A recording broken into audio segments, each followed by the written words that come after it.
Ladies and gentlemen, it appears that even a stopped clock tells the right time twice a day, and Jordan Peterson, in his latest podcast episode, has unexpectedly chimed in tune with reality. In episode 443, Peterson and his guest have ventured to articulate a position that many seasoned critics of Islamic extremism have long upheld: the undeniable link between radical Islam and the perpetual strife engulfing the Middle East. As a critic who has relentlessly exposed the perils of religious zealotry, I begrudgingly acknowledge when Peterson echoes a fragment of the truth, even if it is a rarity.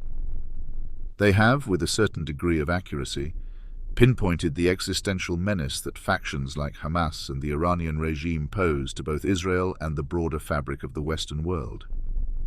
It is indeed a glaring testament to the perverse state of affairs when Hamas, an entity that flagrantly advocates for the obliteration of Israel and endorses the genocide of Jews, garners substantial backing from the Palestinian masses.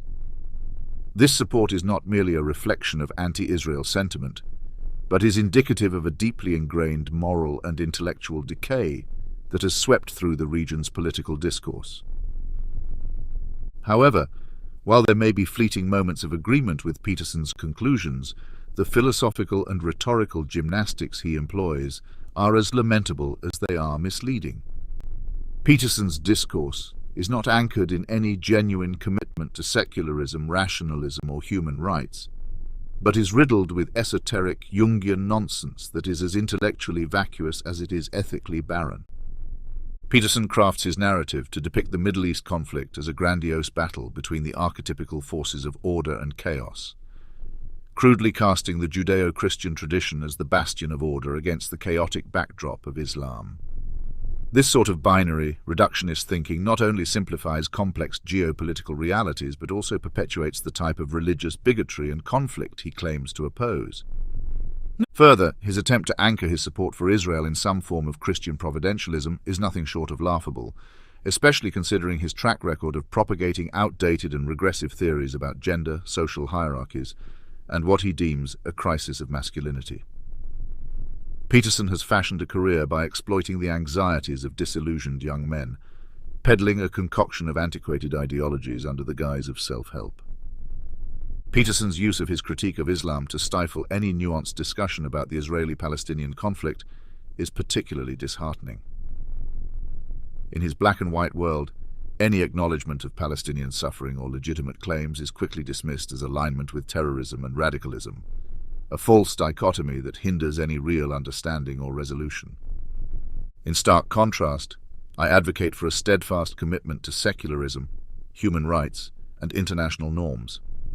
We must address this issue with a clear-eyed view, recognizing the security concerns of Israel, a nation perpetually under threat, while also critically viewing the impact of its policies on Palestinians who seek a peaceful existence away from the clutches of Hamas.